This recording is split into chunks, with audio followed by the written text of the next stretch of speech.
She asked me for money to cover rent, then turned around and lent it to her male best friend. I just smiled, but when she came back weeks later, looking for more, what she found instead ended everything. I'm the kind of guy who believes that in a relationship, you're a team. You help each other out when things get tough. At least that's what I thought until about a month ago. Now I realize that for some people, you're not a teammate, you're just a resource they haven't drained yet. My girlfriend, Jenna, and I had been together for about a year. We didn't live together, which was a conscious choice. I liked my space, she liked hers. It worked, or so I thought. About a month back, she called me, and she was in a total panic. She was crying, saying her boss had cut her hours at the last minute, and she was going to be short on rent. She said she was about $1,200 short, and her landlord was a real jerk who didn't accept late payments. She sounded genuinely distressed. "I don't know what I'm going to do," she said between sobs. "He's going to evict me. I'm so embarrassed to even ask, but could you possibly help me out? I'll pay you back with my next 2 paychecks, I swear. I'm not made of money, but I'm careful with it. I had savings, and I cared about her." The thought of her getting kicked out of her apartment made my stomach turn. Of course, I was going to help. "Don't worry about it," I told her. "I've got you. We're a team, remember?" I transferred the $1,200 to her account that same day. The relief in her voice was huge. She couldn't thank me enough. I felt good about it. I felt like I'd done the right thing for someone I loved. Fast forward about a week. I was out for a beer with a mutual friend, Mark. We were just catching up when he mentioned Jenna's best friend, a guy named Leo. I was never a huge fan of Leo. He always seemed like one of those guys who never quite grew up, always chasing some get-rich-quick scheme or a new passion that required expensive gear. Mark said, "Man, Leo is lucky to have a friend like Jenna. Did you see that new camera he bought? He's been wanting it for months. Told me Jenna floated him the cash so he could finally get it. Must have been over $1,000. I just sat there holding my beer and my brain kind of short-circuited. I tried to keep my face neutral. "Oh, really? That's cool. When did he get that?" Mark took a sip of his beer. "I think like last Tuesday or Wednesday. He was posting pictures with it all over his social media. The same day I sent Jenna the rent money. It all clicked into place. The sob story, the panic, the exact amount. It wasn't for rent. It was for Leo. She had played me. She took money I worked hard for, money she claimed she desperately needed to keep a roof over her head, and handed it right over to her deadbeat best friend so he could buy a new toy. I felt a surge of anger so hot it almost made me dizzy. But I pushed it down. I wasn't going to explode. I wasn't going to call her screaming. What good would that do? She'd just cry, make up another lie, and turn it around on me for not trusting her.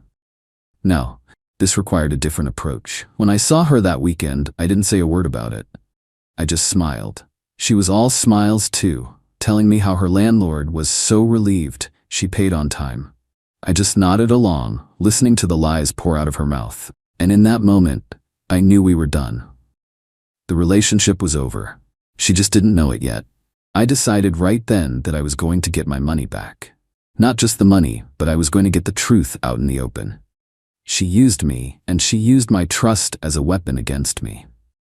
The only way to deal with someone like that is to let them walk right into a trap of their own making. I knew, as sure as I was sitting there, that she'd be back for more money eventually. People like Jenna and Leo are always in a crisis. Their lives are a revolving door of self-inflicted emergencies. All I had to do was be patient and wait, and when she came back, I'd be ready. Update 1. It's been about 5 weeks since the whole rent money incident. For the past month, I've been playing a very careful game. I didn't pull away completely, but I subtly started to change the dynamic between us. When she'd suggest going out for a nice dinner, I'd say I was trying to save money and suggest we cook at home. When she'd drop hints about some new shoes she wanted, I'd conveniently change the subject. I was slowly turning off the financial tap, making myself seem less like an open wallet. I needed her to believe I was just being frugal, not that I was onto her. As I predicted, the financial problems in her life started to pile up. Without my casual funding of our dates and her constant funding of Leo's lifestyle, her budget was clearly getting tight. I could see the stress building in her. And then last Tuesday, I got the call I had been waiting for. It was Jenna, and she sounded even more frantic than last time.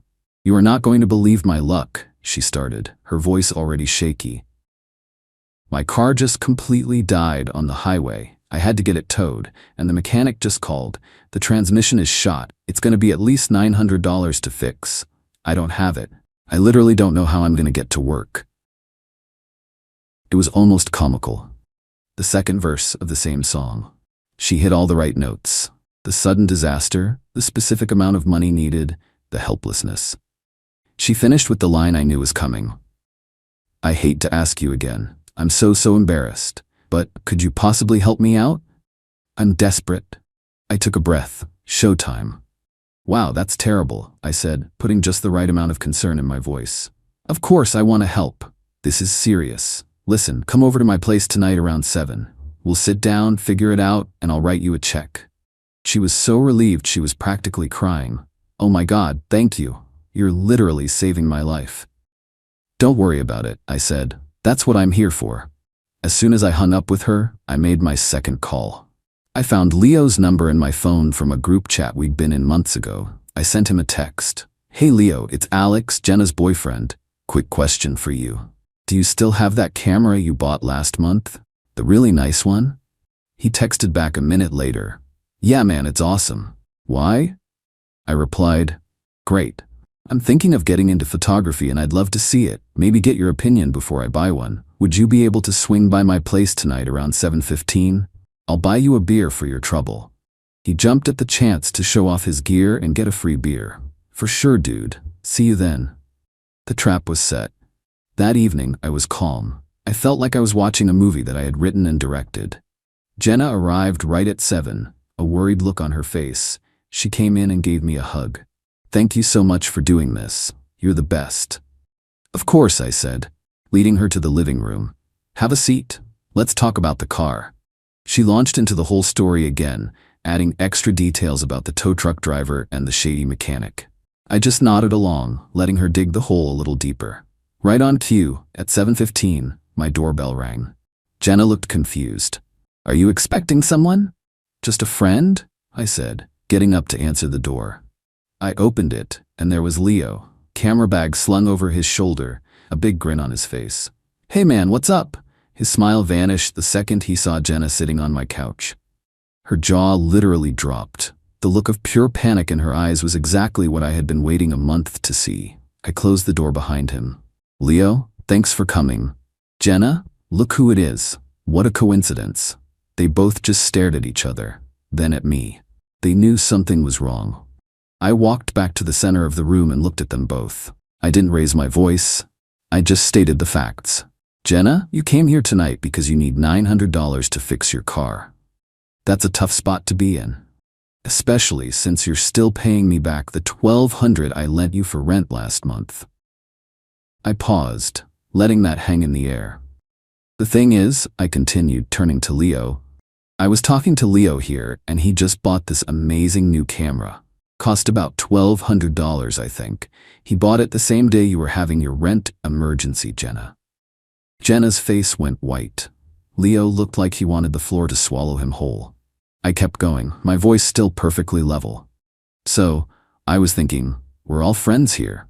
We can solve this problem together. Jenna needs money for her car. And Leo, you have the $1,200 that Jenna lent you, the money I lent her for rent. So the simplest solution is for you to just pay her back right now. Then she can pay the mechanic, and I don't have to lend her any more money. Everybody wins." The silence in the room was deafening. They were both completely and utterly caught. Jenna finally found her voice, and it was shaky with rage. "What is this? Did you set this up? Are you checking up on me?" "No," I said calmly. "I'm just connecting the dots. You lied to me. You took money you claimed you needed to avoid being homeless, and you gave it to your friend to buy a toy. That's not a partnership. That's not a team. That's just using me. And I'm done being used." Leo started stammering. "Dude, I didn't know. She told me you guys were fine with it, that you wanted to help me out." Jenna whipped her head around to look at him. "You told me you were going to pay me back in a week."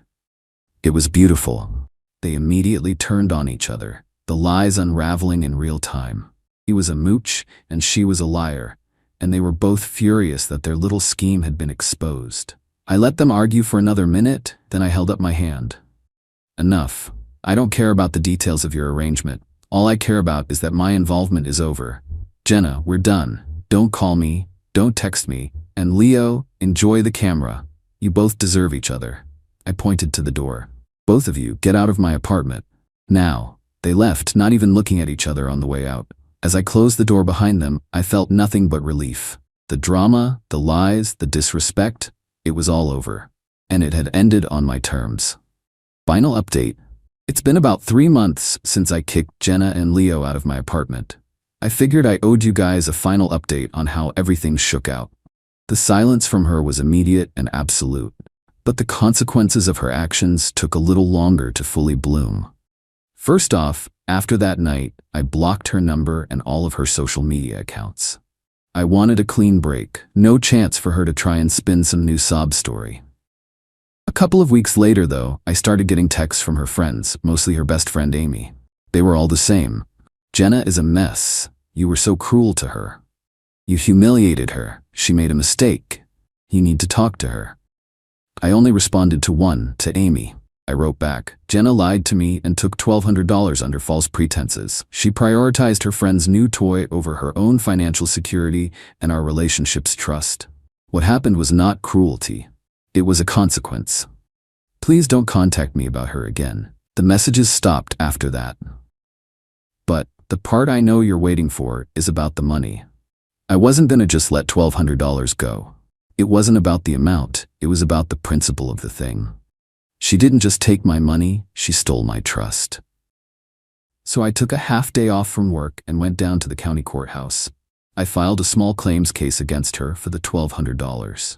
In the filing, I was factual. I attached a copy of the bank transfer from my account to hers. I attached a printout of the text messages where she asked for rent money and promised to pay me back. I even attached a screenshot of one of Leo's public social media posts where he thanked an unnamed angel for the cash for his new camera, posted the day after I sent the money. The evidence was straightforward. A court date was set for about a month later. She was served the papers. I honestly didn't know if she would show up. Part of me almost hoped she would, just to see what kind of story she would try to tell a judge. She didn't show up.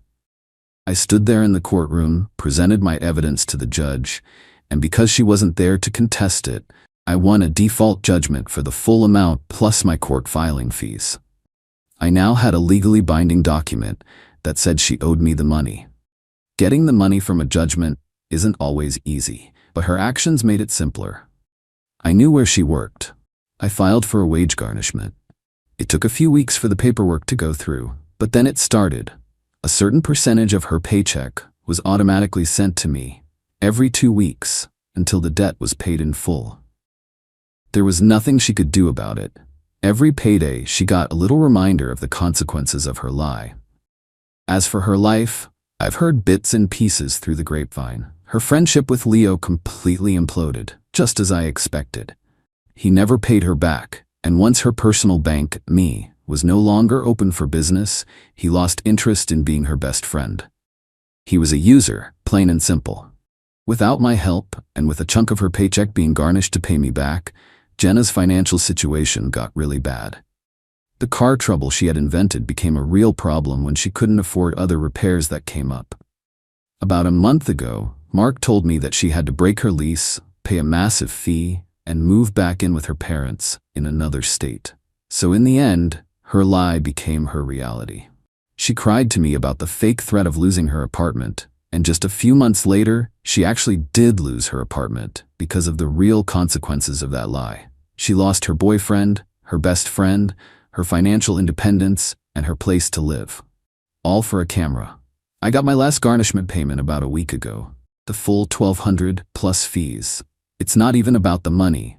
It's about the fact that I refused to be a victim.